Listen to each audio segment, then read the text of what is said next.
ازيكم؟ حقيقي وحشتوني جدا جدا. حقيقي كنت مترددة اجرب الكشري ده ولا ما اجربهوش، بس بجد عجبني جدا.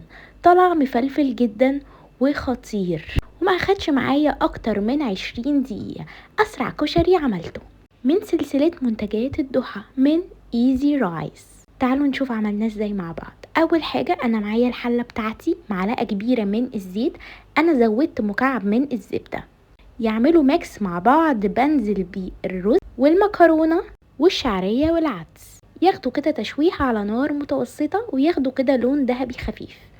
ابقى محضرة كوبايتين من المية المغلية السخنة جدا، بنزل بيهم وبقلبها واحدة واحدة كده مع المية. وبعد كده بضيف بهارات الضحى. مش هنحتاج اي بهارات تاني خالص، هي بس بهارات الضحى بتودي الكشري بتاعي في حتة تانية. واحدة واحدة كده اوطي النار تدريجيا لما الاقي ان الرز مع المكرونة بكبك. ابقى مجهزة الحلة بتاعتي التانية، معايا كوباية من المية، وانزل ببودرة الصلصة. بديها تقليبة كده واسيبها تتسبك وتتقل واحدة واحدة مع التقليب المستمر. هنا انا كنت وطيت على المكرونة والرز وسبتهم كده يستووا واحدة واحدة مع بعض. الرز بتاعي جاهز، المكرونة بتاعتي جاهزة، كل حاجة جاهزة. قدميهم بقى في اي طبق تحبيه، وبعد كده بتنزلي بالصلصة. ومعايا البصل الجاهز المقرمش.